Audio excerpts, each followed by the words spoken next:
Now, let's jump to the next question, which is who should be the comeback player of the year? Lorenzo Reyna, we will start with you. Who do you have? Staying on the topic of the 49ers, Really? This guy came back from an ACL injury. He's now the current leader in sacks in the NFC, Nick Bosa. Very powerful with that, strong. You feel? Yep, Bosa.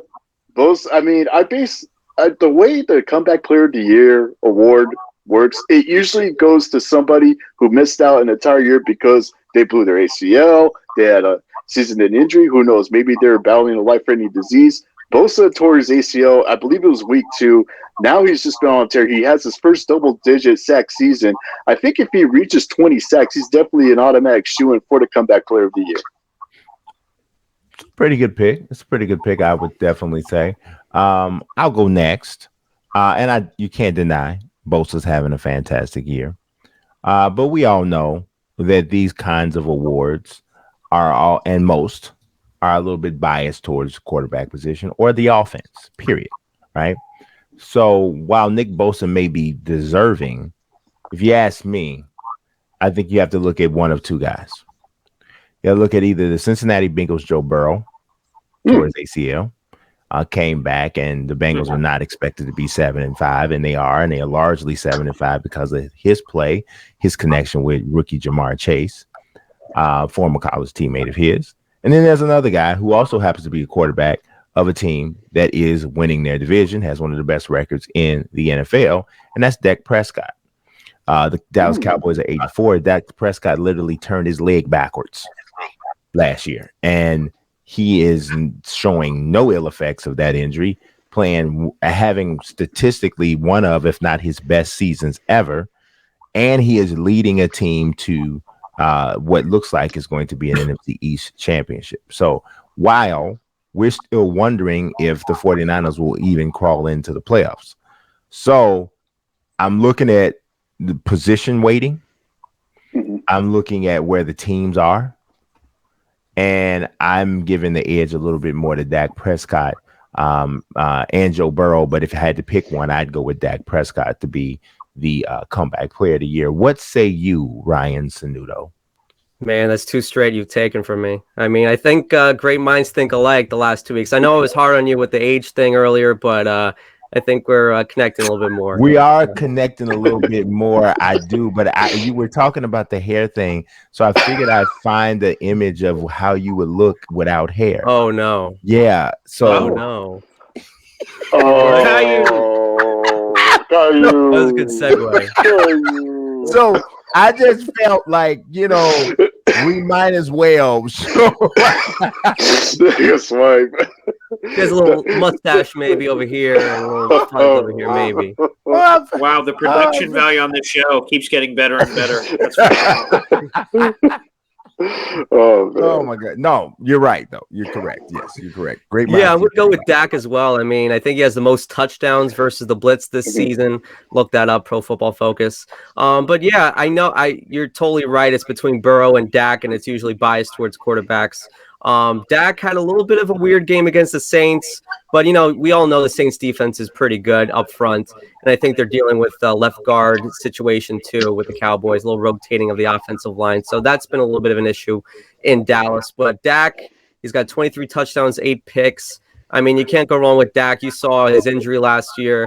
I mean, and unlike like previous years, you really say, okay, Alex Smith, that's a definite comeback player of the year. But I think this one's a little bit, you could go with anyone. I think you could go with James Conner on the Cardinals as well, 10 plus touchdowns. So there's so many guys to choose from. So I wouldn't disagree with any of your answers if it wasn't Dak. Yeah, no, I do think there's a plethora of guys who could be under consideration. What about you, Mr. Esden Jr.?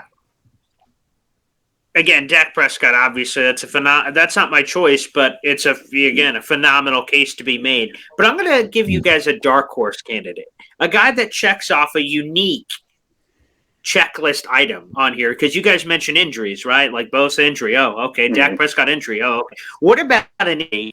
And then just because this has turned into a pissing contest, What about a guy?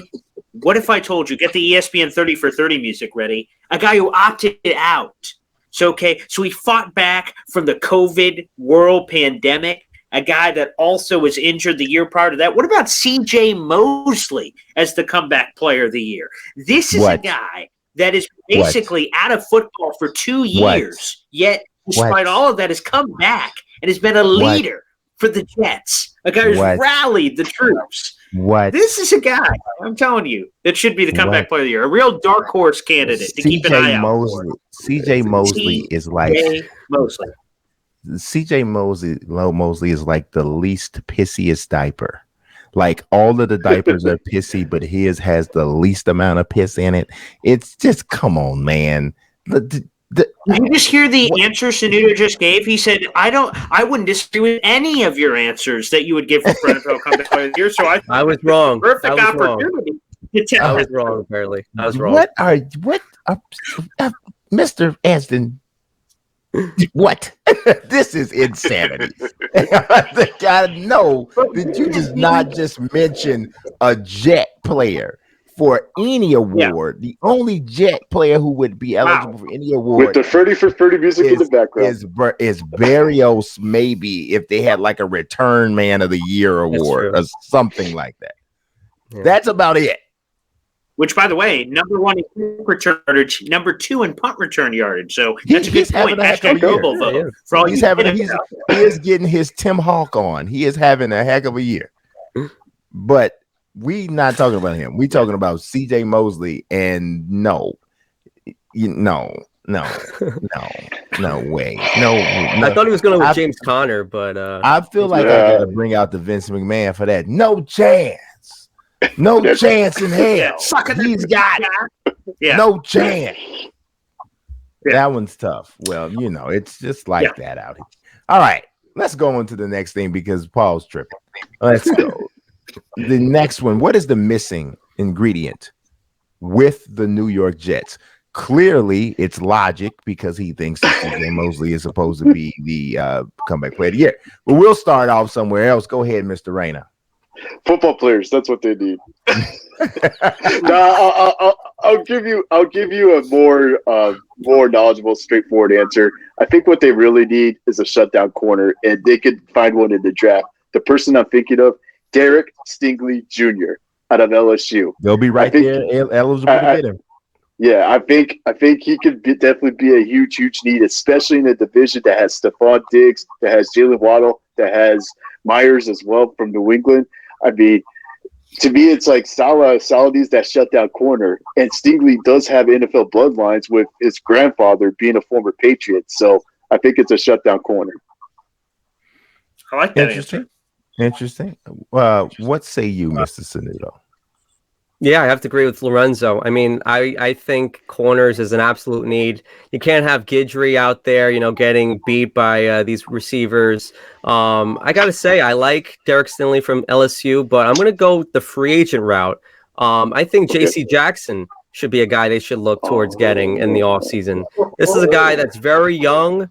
This is someone that maybe the Patriots don't, give the money towards. I mean, they've been known for just saying, you know what, you can go to the Jets, you can go to, the Cardinals with Chandler Jones. So they're known for doing that. They're known for saying, you know what, we can just get someone else to replace you. So I'm going to go with J.C. Jackson as someone that they can look towards in the offseason. And they got plenty of money. You can see that with the Jets every single year. That I think they have at least $50+ million in cap space, and that's only going to increase when we get to the offseason. And like you said, Lorenzo, too, they can get someone in the draft, too. Kyle Hamilton is another guy. I know they drafted a safety already with Jamal Adams years ago. Didn't turn out that great. But Kyle Hamilton is a beast, man. Like he's someone that I think is a lot better than Jamal Adams coming into the draft. And Ahmad Gardner, too. That's another guy that can, come up in the rankings, too. So watch out for him as well. But I think secondary has to be number one, especially when you have a defensive-minded head coach. Interesting. I just got to jump in to say what a full circle is that Jets have made J.C. Jackson a lot of money by throwing a lot of interceptions. It only makes sense from beginning to end that you then pay him a bunch of money to do it for you. So, Ryan, full circle. Very nice. Yeah, that does make sense. So I will say and this is pretty consistent with some of the things I've said about the Jets over the past month and a half or so. I Hmm. think the missing ingredient is a consistently healthy Mekhi Becton. I think that is the Wow. missing ingredient. I think that a consistently healthy Mekhi Becton changes the offense, changes the pass protection, obviously changes the run game, and it in turn makes Zach Wilson a much better player, gives him some level of comfort. Obviously, it's not the only thing, but I think it is the single most important aspect of what they're missing on offense based off of what's in reasonable reach at this point. Um, I'm not going to say that if Mekhi Becton was healthy all year, they'd be a playoff team. But I am comfortable with saying if Becton was healthy all year, they'd be a lot closer to it than they are right now. I legitimately consider that kid to be that level of a game changer. And until they get him back healthy, you're going to see this offense not operating at an optimal level. They need him back. They need him on the field healthy and dominating the left side the way we've seen him do in short bursts in between injuries. So that's my missing ingredient. What about you, Paul? You guys gave some spectacular answers, even better than I could have imagined. So, first off, round of applause to each and every one of you. Phenomenal. Uh, yeah, there you go. Yeah, a literal applause. Thank you, Lorenzo. That's very nice. And Ryan, the golf clap. That's nice. Uh, I'm going to go basic level, and I'm just simply going to say consistency because, quite frankly, every time the Jets have had a cool win, Tennessee, wow, didn't see that coming. Cincinnati, whoa, what happened there? They then followed each of those up with a dud, and even most recently, they beat the Texans, which I guess that counts. And then you followed it up with what happened against Philadelphia, where, again, it's another dud. So the only thing this team is consistent in is being inconsistent. And unfortunately, that's the difference between good teams and great teams. Good teams and great teams, for that matter, can beat lesser level teams, and they can do it consistently. The fact of the matter is the Jets have been very poppy this year. They beat teams they're not supposed to. They lose to teams they shouldn't. And unfortunately, that's been the season so far for the Jets in pretty much the last decade. So consistency is certainly the missing ingredient there. Yeah. I mean, I definitely think you can definitely say that. I don't even know if they've been good enough at all to even be consistent. I don't know. It's just been tough. It's been tough. They're just very young. Yeah, I they think are. that a lot But to do. it just seems like they're always young. It seems like they've Yeah. been young Yeah. every year since Rex Ryan. So it's just it's crazy. All right, next question. This is also about the Jets. What's the best landing spot for the Jets wide receiver Denzel Mims? I think there's some whispers out there that he could be available this offseason in a trade. What could Gangrene get in return for him? I am going to start this off. Now, Denzel Mims, I think, is a very talented wide receiver. I've actually watched him slice the Patriots up on a few occasions. So he has some ability. But have been like his best games. His entire career, he hasn't caught a touchdown pass. He has 31 receptions for 490 yards. Over, what is 2 seasons, he's only played in 16 games. 9 games as a rookie, 7 games this year. So he hasn't made a huge impact. But you'd have to be crazy not to look at him and go 6'3", 210, 15 pounds, athletic, strong, fast, all of that stuff, right? But he really hasn't done anything at all. You could blame inconsistent quarterback play. You can blame quarterbacks being hurt. You can blame a lot of that stuff, but he has not done it. So for me, if they are going to trade him, I understand. But if you're asking me what can you get for Denzel Mims, I think any team would be out of their minds to give you anything more than like a 6th-round pick for him. I mean, you gotta look. He's not even what you would call a young 3rd-year player going into it. So, and he was a 23-year-old rookie. He's 24 now, just turned 24. He'll turn 25 close to the beginning of next season because he turns 25 in October. He's not a young guy by 3rd-year player standards, and like I said, the production is not significant. I'm gonna bring somebody up who we talk about often, and I'm gonna tell you, he doesn't blow this guy out of the water, and their experience level is similar. Do you know that Nikhil Harry has been in the league? This is Nikhil Harry's third season. Nikhil Harry has 53 receptions in 2.5 seasons. Denzel Mims has 31 receptions in 2 seasons. So and he hasn't found the end zone. Nikhil Harry has 4 touchdown receptions, and he's found a way to make himself a solid contributor as a blocker. So to me, Denzel Mims is even worse than Nikhil Harry if you're talking about trade value, because what has he done that would suggest to you that you would get more for him than you would for Nikhil freaking Harry? So I understand about talent and all of those things, but these are guys who look like all pros in t-shirts and shorts, but in shoulder pads and helmets, they haven't been that. So for me, I'm anything more than a 6th-round pick is probably just an asinine trade offer. What do you say, Mr. Rayner? I'm going to give 2 potential suitors involving Denzel Mims that, I mean, with the change of scenery, this might help. Carolina has a head coach who used to be at Baylor. Denzel Mims went to Baylor. Maybe that connection can restart Denzel Mims' career. Maybe Carolina could work out a deal where they send maybe a late draft pick, like as you mentioned, a 6th-rounder, maybe a high 4th-rounder. Maybe they could send that in exchange for Denzel Mims.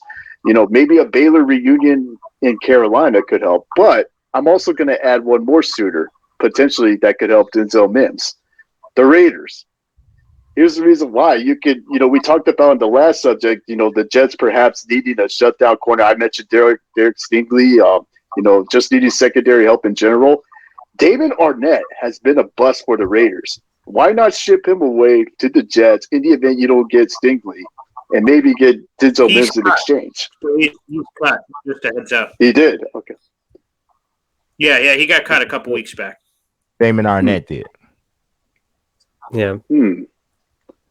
Yeah, I don't know. Well, I mean, he's out there. Yep, he got released. There's plenty of involving a gun. Yeah. Yeah. Oh, yeah. Yeah. Well, so he I think you may have jumped the gun a little bit there, Lorenzo. No pun intended. No pun intended. I mean, yeah, definitely. I don't know, man.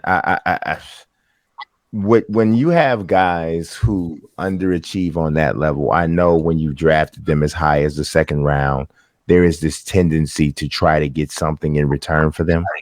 And if you can, you do. But I think one of the things that's really tough for NFL front offices to do is just to just admit we missed. We missed. And to cut their losses and to move on and say, here's what we're going to do. We're going to go ahead and we're going to let this guy go. And I mean, obviously, sometimes you have to check where the dead money is, and because sometimes it's not just simply not cost efficient to just cut a guy. But if it is, you got to do that. If you, I mean, and at this point, yeah, I know you spent the 2nd-round pick on him, but if you weigh the level of production that you're getting from him, I actually find it sometimes to be a worthwhile gamble if you can flip the guy for any sort of a draft pick, 6th or 7th-round pick, because we've seen teams turn 6th or 7th-round picks into productive guys and who are contributors, which is more than what Denzel Mims is doing for the Jets right now. So I don't know. We'll see. What about you, Sunito? Yeah, I'll bring up a couple things though with Mims because he's been, underwhelming as a Jet, but he did have a COVID battle just now, so that really hurt his, development. And you have to remember, I think he had like an illness too. He had like bad salmon or something, food poisoning. And lost like 15 pounds, so that completely hurt him too. So a lot of unlucky factors, come into play with Mims, and of course he has other wide receivers in front of him, Elijah Moore, Corey Davis, etc. But I think Mims, I wouldn't just rule out, his future with the Jets, because I think these next couple of weeks are going to be biggest of his life, I think, because Corey Davis is out. He has a core issue. He's going to need surgery. You have Elijah Moore. You have Moore. Keelan Cole and Jameson Crowder, but Mims can easily fit in there as well. So I think these next couple weeks, you play the Saints, you play the Jaguars in the future. These are the next weeks that really determine his future. So I'm not going to rule him out just yet. But I think a key scenario for Mims, if he were to be traded, I think I'd pick the Ravens. Because I'm looking at a lot of mock drafts with the Baltimore Ravens, and I'm seeing wide receiver. I feel like that's what people do with the Ravens all the time. They need a wide receiver this year, and never happens. Well, last year they did get Bateman, but they barely played him too. I think he had less than 50% of snaps in his last game, so they barely used him. I think Duvernay was like the second most in terms of snaps. I think Marquise Brown's the obvious number one. Watkins 46%. So they really don't have a good wide receiver, core. So I think if they were to get a wide receiver, they always go the athletic route. But with Mims, he's more of like a big body, get into the end zone, even though he has no touchdowns in his career. But in Baylor, that's what he was. You can easily get that in Mims. And I think Baltimore would trade probably a fifth or a sixth. I know Douglas likes to, swindle teams in terms of trades, but I'd say probably a fifth rounder could do it for Mims. And I think Baltimore, why not? I mean, Baltimore, you give Lamar Jackson another guy to work with. I think that could be a good fit.